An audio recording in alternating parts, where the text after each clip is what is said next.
Hello students, hello hello students, BCom part first में आज हम एबीएसटी पेपर फर्स्ट का सिलेबस देखने वाले हैं। एबीएसटी फर्स्ट यानी कि कॉरपोरेट एंड फाइनेंशियल अकाउंटिंग जो आपके पेपर है, इसका जो सिलेबस है वो हम इस वीडियो लेक्चर में देखने वाले हैं। मैं आपको इन्फॉर्म कर दूं कि जो पेपर की टाइमिंग है वो 3 आवर की टाइमिंग होती है आपकी, और मैक्सिमम जो मार्क्स होते हैं पेपर के वो होंगे 100, और मिनिमम मार्क्स जो आपको चाहिए होंगे वो आपको 36 मार्क्स पास होने के लिए इस पेपर में चाहिए। और बिजनेस स्टैटिस्टिक्स का जो पेपर है उसमें भी आपको 100 मार्क्स में पास होने के लिए मिनिमम 36 मार्क्स लाने होंगे। टोटल 5 यूनिट्स होगी आपके पेपर में, total 5 units in each paper.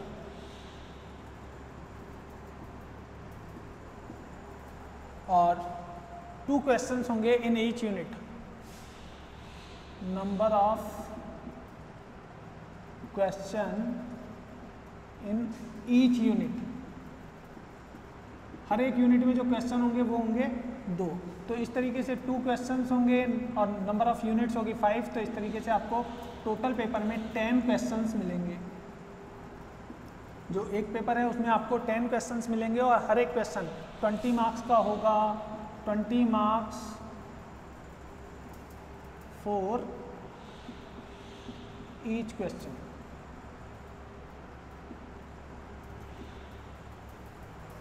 तो देखिए, हर एक जो क्वेश्चन है वो 20 मार्क्स का है।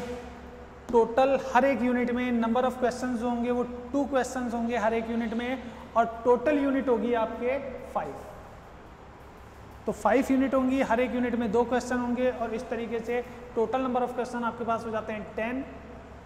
मिनिमम मार्क्स आपको चाहिए 36, और हर एक क्वेश्चन यहाँ पे 20 मार्क्स का आपसे पूछा जाएगा। तो यानी कि 5 क्वेश्चन 20 मार्क्स के 10 क्वेश्चन आपको दिए हैं। इस तरीके से 200 मार्क्स के क्वेश्चन हो जाते हैं। लेकिन अटेंड जो करना है वो आपको हर एक यूनिट से एक क्वेश्चन ही अटेंड करना है। You are to attend only one question in each unit.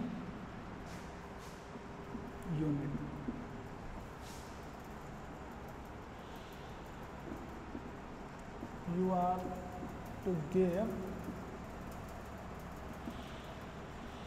answer. You are to give answer only one question in each unit. आपको हर एक यूनिट में केवल एक यूनिट में एक क्वेश्चन का आंसर देना है, या हर एक यूनिट से आपको एक क्वेश्चन का आंसर आपको देना है। तो 5 यूनिट है, 5 यूनिट से हर एक यूनिट से आप एक क्वेश्चन का आंसर देंगे, 5 यूनिट से 5 आंसर देंगे। इस तरीके से आप 100 मार्क्स का क्वेश्चन अटेंड करेंगे। अब 5 जो हमारे पास यूनिट है ये कॉर्पोरेट एंड फाइनेंशियल अकाउंटिंग के पेपर में, तो इसमें मैं आपको बता दूं कि कौन कौन से टॉपिक हमें कवर करने हैं। पेपर की समरी तो हो गई। अब इसके बाद मैं आपको बता देता हूं कि ये जो यूनिट्स है इनका डिवाइडेशन किस प्रकार किया गया है इस पेपर के लिए।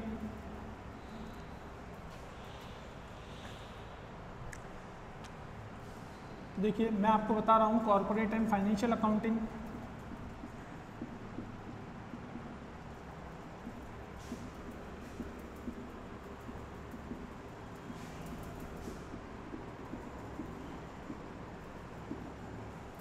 ये हमारे पेपर का नाम है।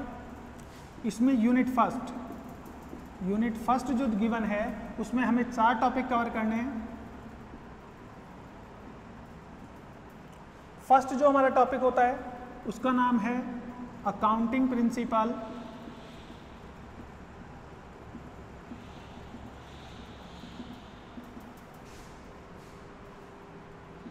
Convention and concept. तो देखिए, accounting principle, convention and concept, ये हमारे फर्स्ट टॉपिक का नाम होता है यूनिट फर्स्ट में। सेकंड जो हमारा टॉपिक है वो है general introduction,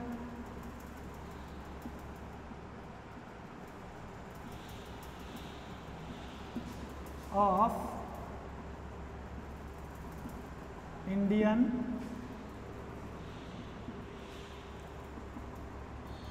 accounting standard.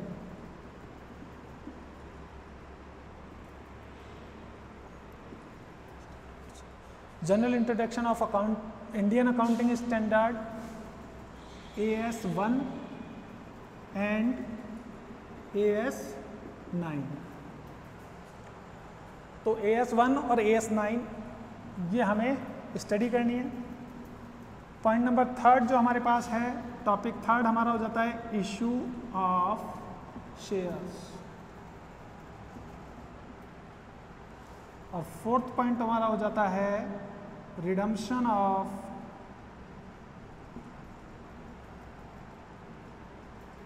Preference share.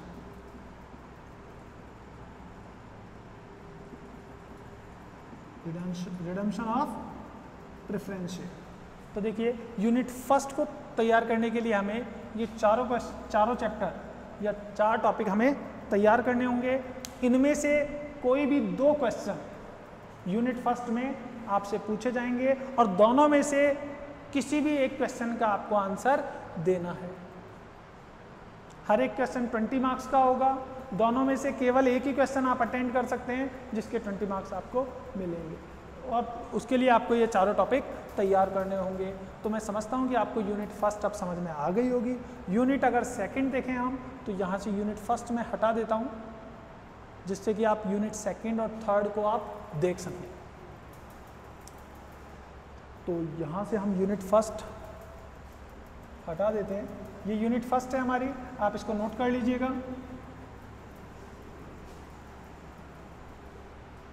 Oh shit, हाँ,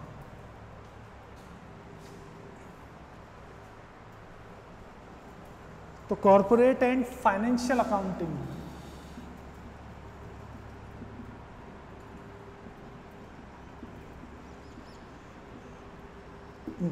ये हमारे पेपर का नाम है। यूनिट सेकंड में मैं आपको बता दूं, हमें 3 टॉपिक तैयार करने हैं।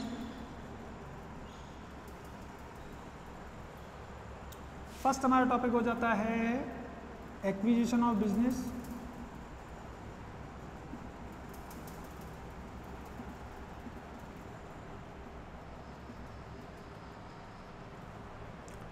ये हमारे फर्स्ट टॉपिक का नाम है। सेकंड यूनिट में सेकंड यूनिट में सेकंड टॉपिक हमारा हो जाता है issue and redemption of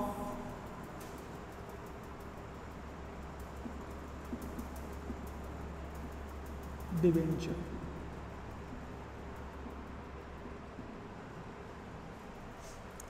third topic का नाम हो जाता है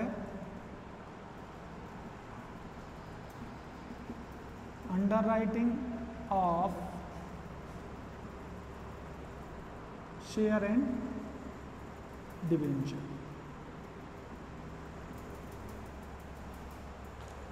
तो ये जो डिटेल है, ये 3 टॉपिक आपको तैयार करने हैं यूनिट सेकंड के लिए। इन तीनों ये तीनों चैप्टर में से आपको कोई से भी 2 क्वेश्चन पूछे जाएंगे और उनमें से कोई एक क्वेश्चन आपको अटेंड करना है सेकंड यूनिट के लिए ABST के फर्स्ट पेपर में। ये आपके ABST का फर्स्ट पेपर है। ABST का मतलब यहाँ पे accountancy and business statistics technique है। यूनिट थर्ड की अगर हम बात करें,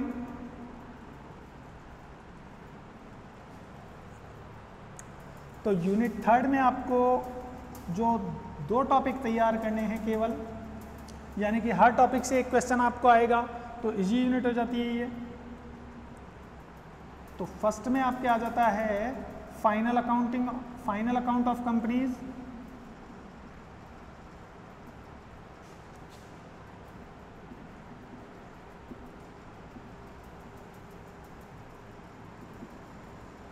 फाइनल अकाउंट ऑफ कंपनीज आ जाता है। और सेकंड नंबर पे जो टॉपिक आ जाता है वो है डिस्पोजल ऑफ प्रॉफिट,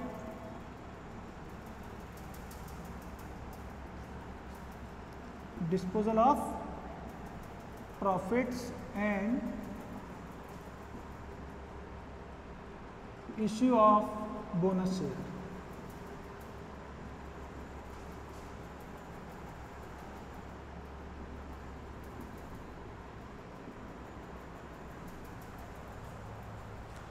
तो देखिए यूनिट थर्ड के लिए आपको 2 चैप्टर जो तैयार करने हैं उनके नाम है फाइनल अकाउंट ऑफ कंपनी और disposal of profit and issue of bonus share.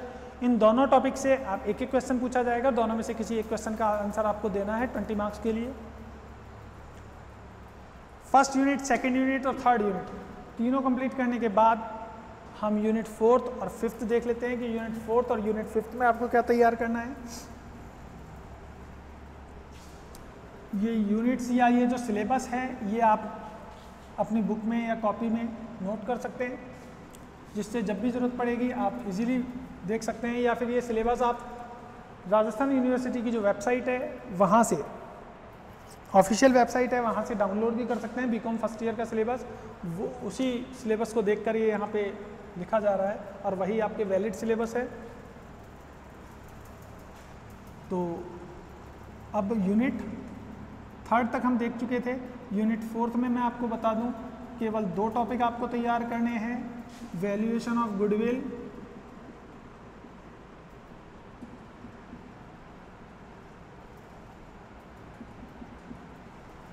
और वैल्यूएशन ऑफ शेयर।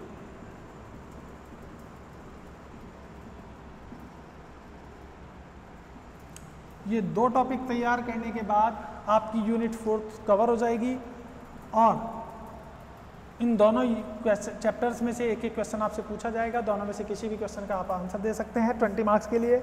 लास्ट जो आपकी यूनिट है और सिलेबस का लास्ट पार्ट भी यही है, यूनिट 5। यूनिट 5 में जो आपको टॉपिक कवर करने हैं वो है 3 टॉपिक आपको कवर करने हैं, नंबर 1, 2 और 3। नंबर 1 पे आ जाता है मैनेजमेंट ऑफ इन्वेंट्री,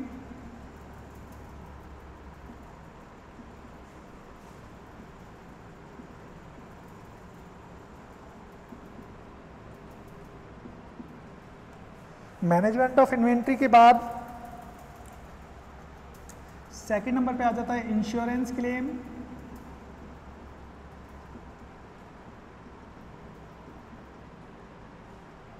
और थर्ड नंबर पे जो टॉपिक है हायर परचेज।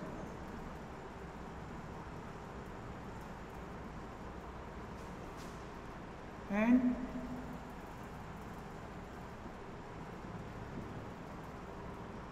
इंस्टॉलमेंट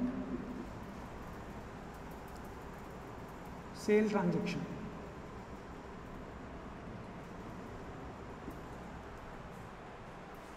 तो देखिए management of inventory, insurance claim और hire purchase and installment payment system या इंस्टॉलमेंट सेल ट्रांजैक्शन भी आप कह सकते हैं इसको। यूनिट फोर्थ और फिफ्थ इस तरीके से कवर हो जाती है। यूनिट फिफ्थ में आपको 3 टॉपिक दिए गए हैं, तीनों में से कोई से भी 2 क्वेश्चन आपसे पूछे जाएंगे और दोनों में से कोई एक क्वेश्चन का आंसर आपको देना है 20 मार्क्स के लिए। तो उम्मीद करता हूँ कि आप क्वेश्चन को अच्छे से सिलेबस को समझ गए होंगे। इसके बाद हम बात करते हैं कि इस टॉपिक में या सिलेबस में आपको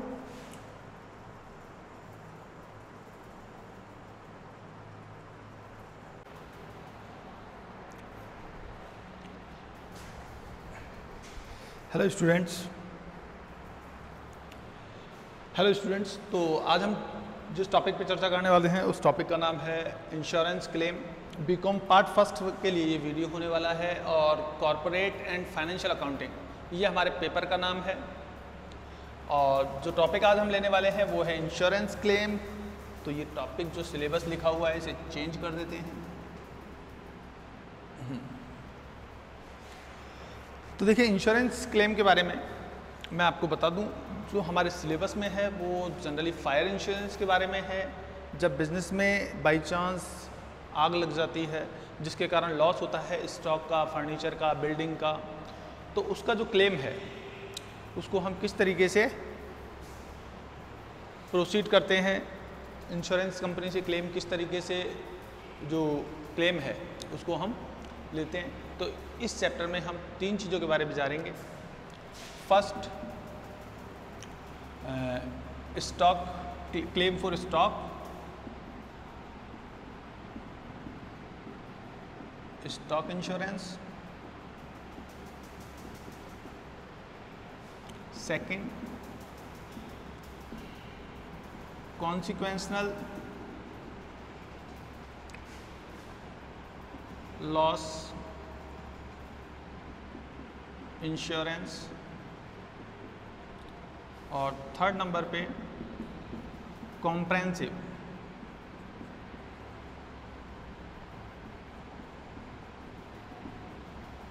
इंश्योरेंस।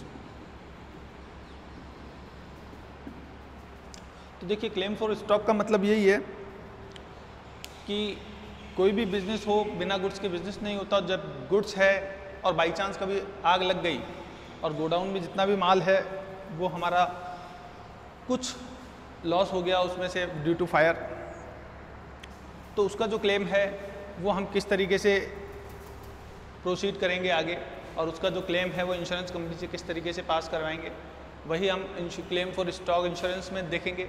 और कॉन्सिक्वेशनल लॉस का मतलब ये है कि जब आग लगेगी तो ऐसा नहीं है कि जिस दिन आग लगती है डायरेक्ट लॉस आग के कारण ही होता है, कई बार इनडायरेक्ट लॉस भी आग के कारण होता है। जैसे कि हम आज आग लग गई तो ऐसा नहीं है कि कल तुरंत ही वो रिपेयर हो जाएगी, हो सकता है डैमेज हैवी हुआ हो, बिल्डिंग वगैरह रिपेयर कराने में टाइम लग जाए, तो मेरा जो बिज़नेस है वो मैं पहले की जैसे ऑपरेट नहीं कर पाऊँगा। और हो सकता है अगर डैमेज और ज़्यादा हैवी हुआ हो तो फिर मुझे हो सकता है बिज़नेस को आसपास ही कहीं पे शिफ्ट करना पड़े, रेंट पे कोई जगह लेनी पड़े, और जो मेरे कस्टमर हैं जैसे पहले जहाँ पे पहुँच जाते थे और जहाँ पे मेरी शॉप थी वहाँ पे पहुँचकर अच्छी सेल होती थी, मेरी जो कस्टमर है सारे आते थे। लेकिन जब मैं जगह चेंज कर लूँगा, आसपास कोई जगह लूँगा, क्यों? क्योंकि मैं वहाँ पे पहले जहाँ पे बिज़नेस करता था वहाँ पे आग लग चुकी थी, जिसके कारण कि मुझे जो लॉस हुआ वो हैवी लॉस हुआ, और अब वहाँ पे रिपेयर कराने में मुझे टाइम लगेगा। तो ऐसी कंडीशन में जो कस्टमर है नई जगह पे पहुँचने में हो सकता है परेशानी में हो, सारे कस्टमर वहाँ पे नहीं पहुँच पाएँ, कुछ कस्टमर पहुँच जाएँ और जो सेल है वो पहले की जैसे नहीं रहेगी। तो लंबे समय तक 2, 4, 6 महीने ऐसे हो जाते हैं जिनके कारण मुझे पहले जैसी सेल नहीं मिलेगी और प्रॉफिट का लॉस होगा। जब सेल पहले जैसी नहीं होगी तो निश्चित रूप से मेरा प्रॉफिट है वो भी पहले जैसा नहीं होगा। तो ये जो लॉस होता है ये हम कॉन्सिक्वेशनल लॉस में पढ़ते हैं, जिसमें कि हमें आग से रिलेटेड या आग के कारण होने वाले लॉस की इंश्योरेंस करवाया जाता है।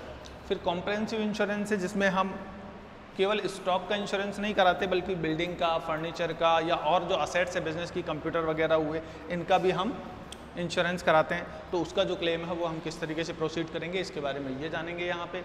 तो देखिए क्लेम फॉर स्टॉक इंश्योरेंस के बारे में बात करते हैं। जब गोडाउन में आग लग जाती है और जो गुड्स है हमारी वो लॉस हो जाता है उसका ड्यू टू फायर, तो ऐसी कंडीशन में जो स्टॉक है उसके बारे में बिजनेसमैन को सही नहीं पता होता कि भाई कितना स्टॉक है जो आग से जल गया है, कितना डैमेज हुआ है, तो उसका क्लेम किस तरीके से पास कराया जाए। और हो सकता है कि अकाउंटिंग बुक हो वो भी पार्शियली जल चुकी हो। तो ऐसी कंडीशन में हम कितना स्टॉक था जिस दिन आग लगी उसकी कैलकुलेशन किस तरीके से करेंगे, सबसे पहले वो देखते हैं। उसके लिए हम मेमोरेंडम ट्रेडिंग अकाउंट बनाते हैं। मेमोरेंडम ट्रेडिंग अकाउंट को मेमोरेंडम यहाँ पे इसलिए कह रहे हैं क्योंकि हम फाइनल अकाउंट 31 मार्च को तैयार करते हैं, लेकिन जब आग लगेगी तो हमें तुरंत बीच में ही, साल के बीच में ही, जिस दिन आग लग गई, जैसे आग लग गई अपने 15 सितंबर 2020 को, तो 15 सितंबर को अगर आग लग जाती है तो 15 सितंबर को ही आपको मेमोरेंडम अकाउंट बनाना पड़ेगा, जबकि 31 मार्च को जनरली बनाया जाता है। तो ऐसी कंडीशन में हम मेमोरेंडम ट्रेडिंग अकाउंट बनाते हैं। ट्रेडिंग अकाउंट बनाने का प्रोसीजर वही रहेगा। इस चैप्टर को लेने का जो रीज़न है वो मेन रीज़न भी यही है कि फाइनल अकाउंट जब आपने क्लास 11th में निश्चित रूप से पढ़ लिया होगा, तो फाइनल अकाउंट जब हमने पढ़ा था तो उसमें ट्रेडिंग, P&L, बैलेंस शीट देखा था। तो यहाँ पे इंश्योरेंस क्लेम में जनरली हमें ट्रेडिंग अकाउंट बनाना है। लगभग 20 क्वेश्चन आपकी बुक में होते हैं। ये चैप्टर हमारे 5th यूनिट में है। मैंने आपको सिलेबस में बताया था कि ये 5th यूनिट में हमारे है और 20 मार्क्स का एक क्वेश्चन इस चैप्टर से जनरली आ जाता है। और इस चैप्टर को लेने का मेन रीज़न मैंने आपको बताया कि हमने 11th क्लास में जो ट्रेडिंग अकाउंट है, फाइनल अकाउंट है, ट्रेडिंग, P&L, बैलेंस शीट, ये हमने अच्छे से पढ़े हुए हैं। तो ट्रेडिंग अकाउंट के बारे में ये चैप्टर थोड़ा सा है, लगभग 10 to 12 क्वेश्चन लगभग इसमें ट्रेडिंग अकाउंट से रिलेटेड होते हैं। टोटल क्वेश्चन इसमें लगभग 20 होते हैं, जिनमें से 10 क्वेश्चन लगभग ट्रेडिंग अकाउंट से रिलेटेड होते हैं। तो ये बढ़िया चैप्टर है, इससे आपको प्रीवियस नॉलेज भी हो जाएगी। तो देखते हैं क्लेम फॉर ये स्टॉक इंश्योरेंस जो है वो हम किस तरीके से कैलकुलेट करते हैं। या इसकी जो कैलकुलेशन करते हैं वो किस तरीके से करते हैं। तो देखिए क्लेम फॉर स्टॉक इंश्योरेंस में सबसे पहले स्टॉक की कैलकुलेशन होती है कि क्लोजिंग स्टॉक जो जिस दिन हमारे पास डेट ऑफ फायर हुई उस दिन हमारे पास जो स्टॉक था वो कितना था, क्योंकि ओपनिंग स्टॉक भी होगा, हमने कुछ माल परचेज भी किया होगा जब तक आग नहीं लगी होगी तब तक, फिर उसके बाद कुछ गुड्स सेल भी किया होगा। तो जिस दिन हमारे पास जो माल बचा, डेट ऑफ फायर जिस दिन हुई उस दिन हमारे पास कितना स्टॉक गोडाउन में था। तो इसकी कैलकुलेशन के लिए हम क्या बनाते हैं, मेमोरेंडम ट्रेडिंग अकाउंट बनाते हैं।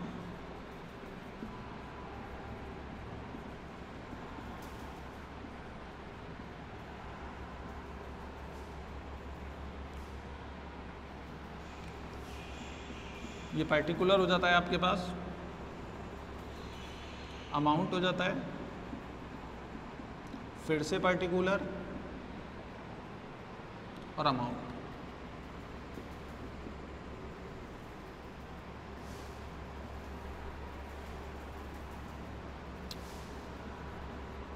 ओपनिंग स्टॉक लिखते हैं सबसे पहले, जो लास्ट ईयर का क्लोजिंग होता है वो करंट ईयर के लिए ओपनिंग स्टॉक हो जाता है। परचेज लिखते हैं, परचेज में से लेस करते हैं अगर कोई परचेज रिटर्न हो।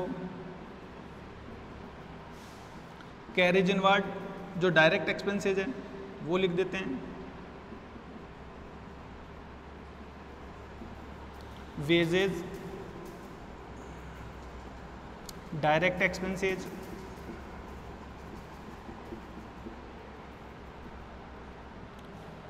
और मैन्युफैक्चरिंग एक्सपेंसेज या फैक्ट्री से रिलेटेड जो भी एक्सपेंसेज हों, तो ये सारे एक्सपेंसेज हम टू साइड में लिख देते हैं और फिर हम कर देते हैं टोटल।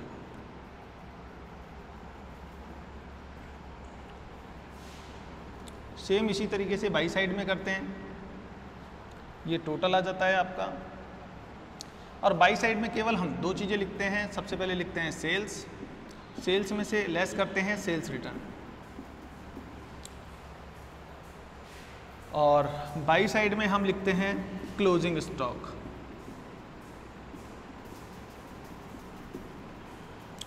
बाई साइड को ऐड करके टू साइड को लेस कर देते हैं और जो बचता है उसे हम कहते हैं ग्रॉस प्रॉफिट। अगर टू साइड में बचेगा तो ग्रॉस प्रॉफिट कहेंगे, और अगर बाई साइड में बचेगा, टू साइड का टोटल ज़्यादा होगा तो हो सकता है बाई साइड में आ जाए, उसे हम ग्रॉस लॉस कहेंगे। जनरली क्वेश्चन में ग्रॉस प्रॉफिट आता है, लेकिन मेमोरेंडम ट्रेडिंग अकाउंट बनाते हैं तो मैं आपको बता दूं, हो सकता है क्वेश्चन में आपको रेट ऑफ ग्रॉस प्रॉफिट दी हुई हो तो आप सेल्स से डायरेक्ट मल्टीप्लाई करके रेट ऑफ ग्रॉस प्रॉफिट के थ्रू ग्रॉस प्रॉफिट की कैलकुलेशन कर सकते हैं। और अगर ऑन कॉस्ट होगी तो आपको ऑन कॉस्ट जो कॉस्ट ऑफ गुड्स सोल्ड होगी उस पर आपको ग्रॉस प्रॉफिट की कैलकुलेशन करनी होगी, और फिर बाद में जो बैलेंसिंग फिगर बचेगा वो आपका ओपनिंग स्टॉक या फिर कोई भी मिसिंग फिगर हो सकती है जिसके थ्रू आपको उस मिसिंग फिगर की कैलकुलेशन करनी हो। तो इस तरीके से हम यहाँ पे स्टॉक की कैलकुलेशन करेंगे अगर हमें क्वेश्चन में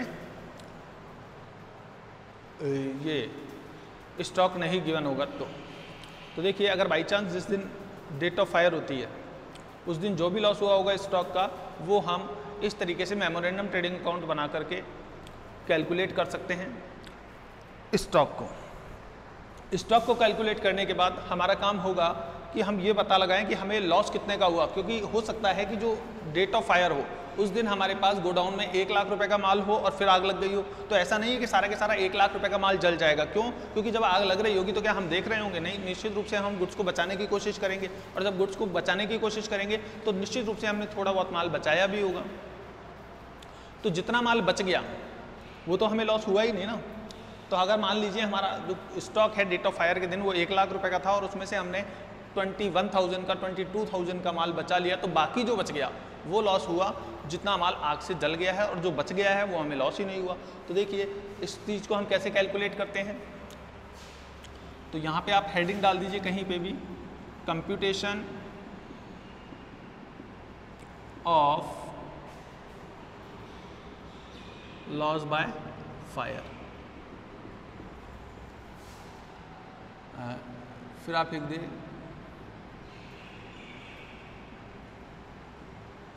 value of stock on the date of fire. इसमें से लेस कर लीजिए सैल्वेज स्टॉक। सैल्वेज स्टॉक का मतलब जो माल आग में जलने से आपने बचा लिया, तो जितना माल बचा लिया वो लेस कर दीजिए, और ये जो बचा हुआ माल है ये आपके आ गया लॉस बाय फायर। तो इस तरीके से आप फर्स्ट स्टेप आपकी ये हो जाएगी, स्टेप फर्स्ट। ये आपकी स्टेप सेकंड हो जाती है।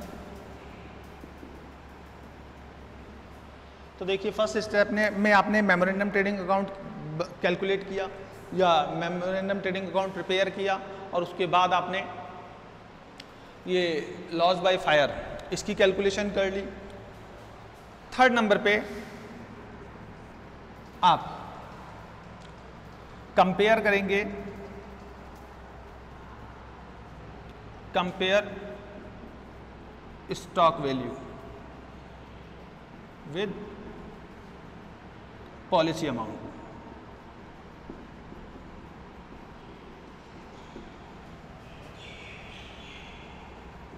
If policy amount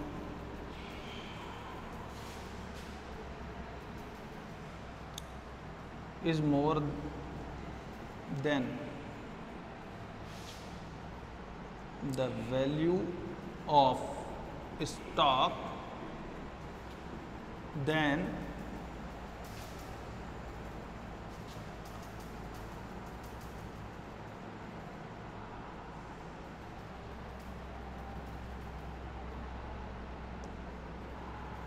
full claim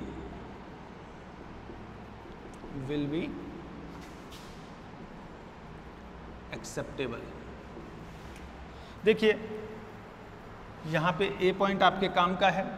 दो कंडीशन हो सकती है, जब आपको मालूम पड़ गया कि आपका लॉस कितना हुआ है, उसके बाद आपके पास दो कंडीशन हो सकती है। हो सकता है कि आपका पॉलिसी अमाउंट जो डेट ऑफ फायर के दिन स्टॉक था, ये जो स्टॉक आया था on the date of fire, इसकी वैल्यू पॉलिसी अमाउंट से कम हो। अगर पॉलिसी अमाउंट ज़्यादा है और value of stock on the date of fire आपके पास वैल्यू इसकी कम है पॉलिसी अमाउंट से, तो जितना भी लॉस होगा वो पूरा के पूरा उसका फुल क्लेम एक्सेप्टेबल होगा। यहाँ पे मैंने भी लिखा है, if policy amount is more than the value of stock on the date of fire, on the date of fire, DOF लिख दिया है, on the date of fire, then full claim will be acceptable. तो देखिए जिस दिन आपके आग लगी उस दिन अगर पॉलिसी अमाउंट ज़्यादा होता है स्टॉक की वैल्यू से, तो आपको जितना भी लॉस होगा उसका पूरा क्लेम एक्सेप्टेबल होगा और कोई फॉर्मूला आपको यूज़ नहीं लेना होगा। लेकिन हो सकता है सेकंड कंडीशन आपके सामने आ जाए जिसमें आपके पास जो पॉलिसी अमाउंट है वो कम हो। तो देखिए इफ़ यहाँ पे सेकंड कंडीशन लिख लेते हैं हम, ये आपकी फर्स्ट कंडीशन हो जाती है, यहाँ पे ये फर्स्ट कंडीशन हो जाती है। सेकंड कंडीशन देखते हैं, if value of closing stock is less than the policy amount.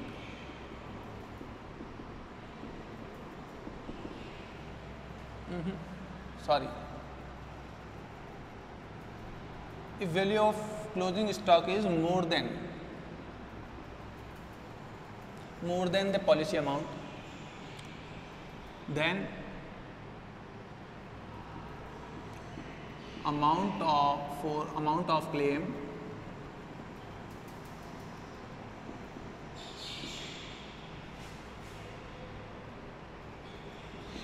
will be calculated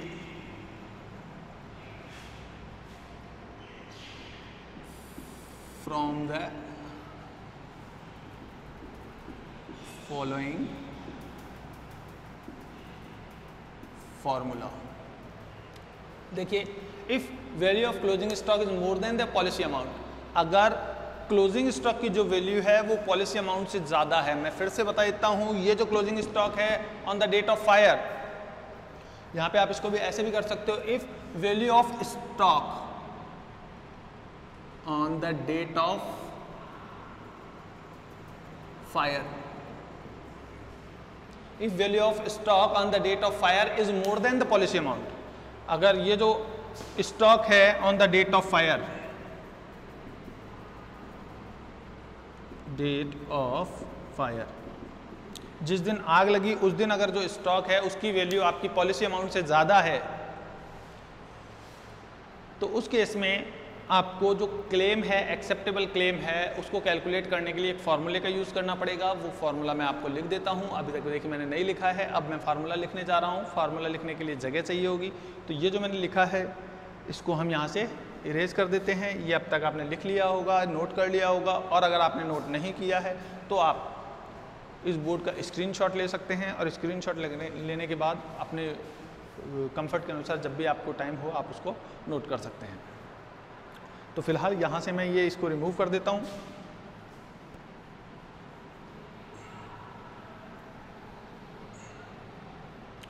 तो देखिए जो फॉर्मूला है वो फॉर्मूला मैं अब आपको बता देता हूँ। क्लेम फॉर स्टॉक, तो जब आप क्लेम कैलकुलेट करेंगे तो लॉस बाय फायर, ये जो आपके लॉस बाय फायर आया था, यहाँ पे आपने लॉस बाय फायर कैलकुलेट किया था, तो आप इसका अमाउंट लेंगे लॉस बाय फायर, और यहाँ पे लेंगे आप स्टॉक वैल्यू या value of stock on the date of fire, value of stock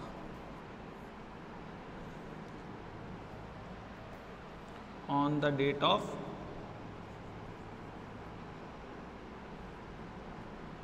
fire multiply by policy amount.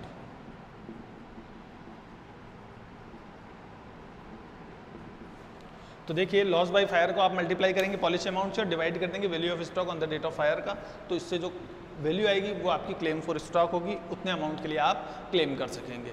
तो इस तरीके से आप कैलकुलेट करते हैं। इस बीच हो सकता है क्वेश्चन में आपको जीपी रेट क्वेश्चन में गिवन नहीं हो और प्रीवियस ईयर का डेटा दिया हो। अगर प्रीवियस ईयर का डेटा दिया हुआ है तो आप प्रीवियस ईयर का ट्रेडिंग अकाउंट बनाने के बाद करंट ईयर की जीपी रेट को कैलकुलेट कर सकते हैं। जीपी रेट को कैलकुलेट करने के लिए जो फॉर्मूला हम काम में लेते हैं वो मैं आपको बता देता हूँ। जीपी रेट यानी कि ग्रॉस प्रॉफिट रेट कहते हैं। अगर बाई चांस हमें क्वेश्चन में ये कैलकुलेट करनी पड़े तो इसके लिए फॉर्मूला जो यूज़ में लिया जाएगा वो है ग्रॉस प्रॉफिट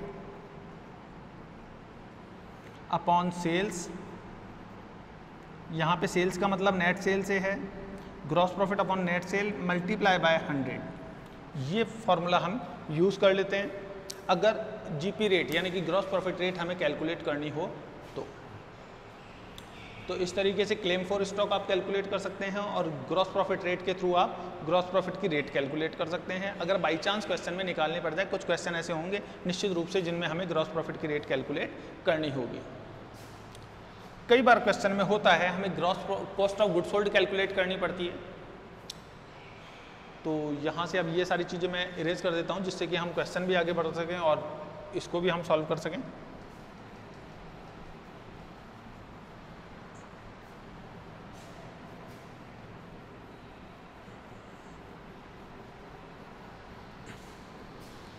तो देखिए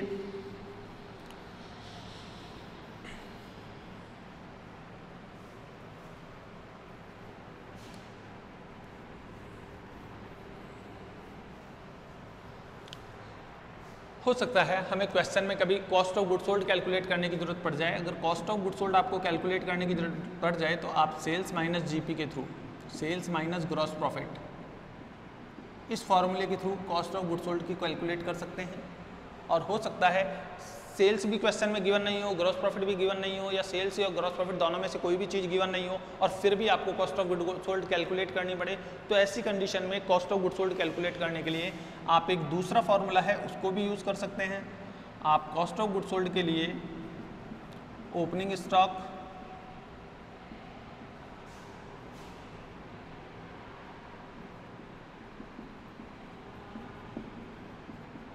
प्लस परचेज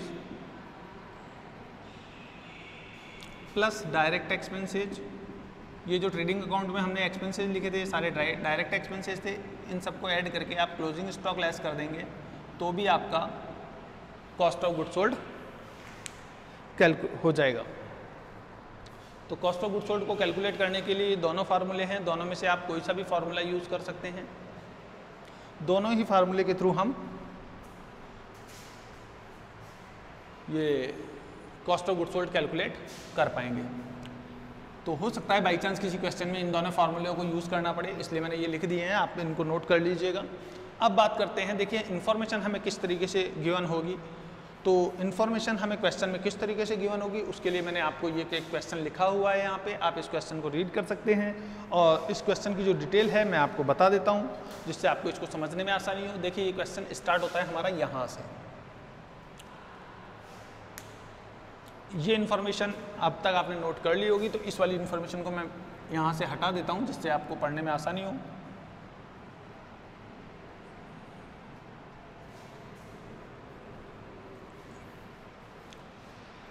तो देखिए इन्फॉर्मेशन हमें जो क्वेश्चन में गिवन है वो है डेट ऑफ फायर, जिस दिन आग लगी वो डेट है 12 मई 2014। डेट ऑफ फायर हो गई आपकी 12 मई 2014। इसका मतलब ये है आपने कितने दिन बिजनेस किया, 1 अप्रैल 2014 को ये ईयर स्टार्ट हुआ होगा। कब स्टार्ट हुआ होगा, 1 अप्रैल 2014 को ईयर बिगिन हुआ होगा और 12 मई 2014 तक बिजनेस किया होगा जब तक कि आग नहीं लगी होगी। तो लगभग 1 मंथ 10 डेज या 12 डेज हो गए, 1 मंथ 12 डेज तक हमने बिजनेस किया होगा। अप्रैल और मई के 12 डेज, अप्रैल के 30 और मई के 12 डेज, टोटल मिला के 42 डेज हमने बिजनेस किया। तो उस during the operating of business हमने परचेज भी की होगी, सेल्स भी की होगी और एक्सपेंसेज भी पे किए होंगे। तो उनकी डिटेल हमें चाहिए होगी क्योंकि हमें ये नहीं मालूम है जिस दिन हम आग लगी उस दिन गोडाउन में कितना स्टॉक था। तो उस स्टॉक की वैल्यू को कैलकुलेट करने के लिए हमें जो ट्रेडिंग अकाउंट है वो प्रिपेयर करना पड़ेगा। कब, जिस दिन आग लगी उस दिन तक का, यानी कि उसमें जब आग लगी उस दिन तक की परचेज, सेल और ओपनिंग स्टॉक, ये सब ग्रॉस प्रॉफिट, ये सब कैलकुलेट करने के बाद जो बच जाएगा वो आपका स्टॉक हो जाएगा। तो इतना माल आपका गोडाउन में था, इस तरीके से हम कैलकुलेट करेंगे। और तो देखिए ये आपको पिछले साल का 31 मार्च 2014 को क्लोजिंग स्टॉक गिवन है। क्वेश्चन में आपको 31 मार्च 2014 का क्लोजिंग स्टॉक गिवन है, यानी कि जिस दिन आग लगी उससे ठीक प्रीवियस ईयर का जो क्लोजिंग स्टॉक था वो आपको गिवन है। और क्यों गिवन है, क्योंकि जो लास्ट ईयर का क्लोजिंग स्टॉक होता है वो करंट ईयर के लिए ओपनिंग स्टॉक होता है। तो जब हम इस साल का ट्रेडिंग अकाउंट बनाएंगे तो उसके लिए ये ओपनिंग स्टॉक का काम करेगा। फिर बात करें 1 अप्रैल 2014 से लेकर 12 मई 2014 तक की आपको परचेज गिवन है 1,12,000। 1 अप्रैल 2014 से लेकर 12 मई 2014 तक आपको सेल्स गिवन है 1,54,000। जीपी रेट आपको क्वेश्चन में गिवन है ऑन सेल्स, तो जीपी रेट आपकी ऑन सेल्स है, यानी कि सेल्स का 25% प्रॉफिट आपको लेके चलना है। सेल्वेज्ड स्टॉक, सेल्वेज्ड स्टॉक का मतलब जब आग लगी तो उस दिन आप खड़े हुए देख नहीं रहे थे कि माल आपका जल रहा है, आपने कोशिश की और थोड़ा बहुत माल बचा लिया, तो जितना माल आपने आग में जलने से बचा लिया उसकी वैल्यू है 21,600। पॉलिसी अमाउंट जितने की आपने पॉलिसी ली है वो है 70,000। तो ये क्वेश्चन से रिलेटेड डिटेल थी, उम्मीद करता हूँ आपको क्वेश्चन समझ में आ गया होगा। अब हम बात करते हैं कि अगर इसकी कैलकुलेशन करनी हो हमें कि क्लेम फॉर स्टॉक हमें करना हो तो कितने का क्लेम हम कर सकते हैं। तो देखिए इसके लिए सबसे पहले हमें मेमोरेंडम ट्रेडिंग अकाउंट बनाना होगा। उसका रीज़न कि हमें वैल्यू ऑफ स्टॉक पता करनी है on the date of fire. तो सबसे पहले हम मेमोरेंडम ट्रेडिंग अकाउंट प्रिपेयर कर लेते हैं।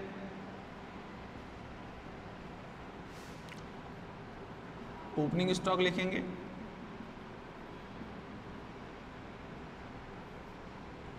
ओपनिंग स्टॉक हमारे पास हो जाता है जो लास्ट ईयर का क्लोजिंग स्टॉक था। ये जो लास्ट ईयर का क्लोजिंग स्टॉक है आग लगने से ठीक पहले वाले साल का, तो आग लगने से ठीक पहले वाला साल हो गया 31 मार्च 2014 को ये फाइनल अकाउंट हमने प्रिपेयर किए होंगे लास्ट टाइम।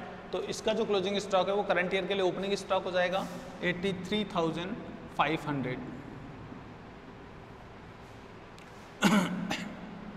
परचेज, तो परचेज हमारे पास करंट ईयर की जब तक आग नहीं लगी तब तक हमने बिजनेस सही से ऑपरेट किया होगा पहले की जैसे। तो उस समय तक की परचेज थी जब तक आग नहीं लगी तब तक की, यानी कि 12 मई 2014 तक जो परचेज थी करंट ईयर की वो है आपकी 1,12,000। इसमें से आप लेस कीजिए परचेज रिटर्न, अगर कोई हो तो क्वेश्चन में इन्फॉर्मेशन नहीं है, इसका मतलब 1,12,000 में से आप डैश लेस करेंगे तो आपके पास 1,12,000 आ जाता है, क्योंकि आपकी परचेज रिटर्न है नहीं है। एक्सपेंसेज कोई भी नहीं है तो आप लिखेंगे नहीं। अब बाई साइड में देखिए, आप बाई साइड में आप लिखेंगे सेल्स,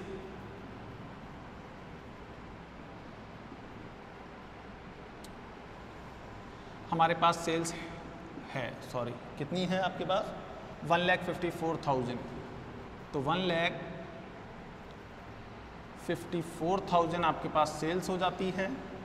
इसमें से लेस रिटर्न करेंगे सेल्स रिटर्न, सेल्स रिटर्न है नहीं तो 1,54,000 आपका अमाउंट आ जाता है। उम्मीद होगी आपको दिख रहा होगा शायद ये अमाउंट। अब देख लेते हैं, एक बार इसको चेक कर लेते हैं कि आपको अमाउंट दिख रहा है, ऐसा लग रहा है नहीं दिख रहा तो हम इसको, अब दिख रहा होगा निश्चित रूप से, हाँ। तो देखिए 1,54,000 का अमाउंट है। यहाँ पे बाय क्लोजिंग स्टॉक अगर हम देखें तो क्लोजिंग स्टॉक की वैल्यू हमें कैलकुलेट करनी है, हमारे पास है नहीं, लेकिन जीपी रेट आपको क्वेश्चन में दी हुई है, इसका मतलब आप ग्रॉस प्रॉफिट कैलकुलेट कर सकते हैं सेल्स को बेस मानकर। तो देखिए सेल्स का प्रॉफिट आप कैलकुलेट कर लीजिए, क्योंकि आपको दिया हुआ है रेट ऑफ या gross profit rate, GP rate का मतलब ग्रॉस प्रॉफिट रेट है 25% ऑन सेल्स, आपको क्वेश्चन में गिवन है। इसका मतलब सेल्स जो है 1,54,000, ये सेल्स जो यहाँ पे गिवन है इसका 25% आप प्रॉफिट कैलकुलेट कर सकते हैं। तो देखिए सेल्स 1,54,000 है,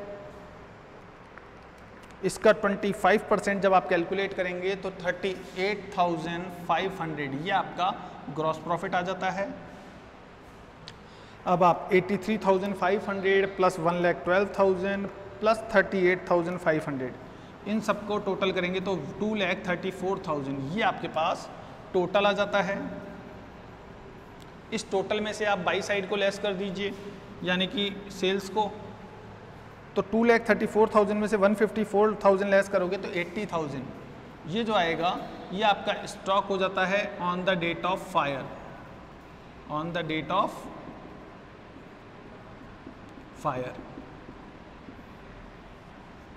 तो देखिए इसका मतलब जिस दिन आपके आग लगी 12 मई 2014 को, 12 मई 2014 को जब आपके आग लगी उस दिन आपके पास जो स्टॉक था उसकी वैल्यू थी 80,000।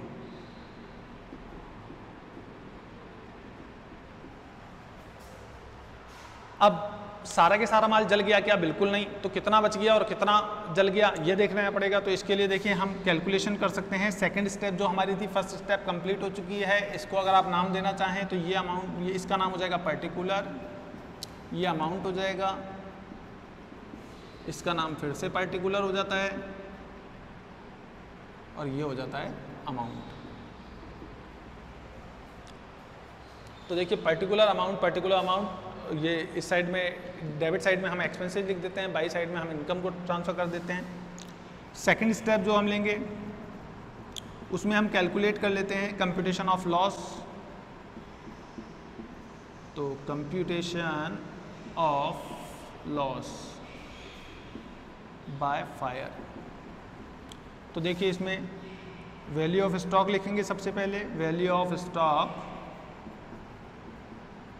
On the date of fire.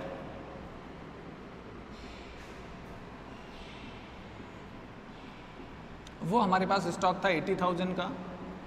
Second नंबर पे इसमें से लेस करेंगे सेल्वेज स्टॉक। तो सेल्वेज स्टॉक जो हमारे पास था वो था 21,600।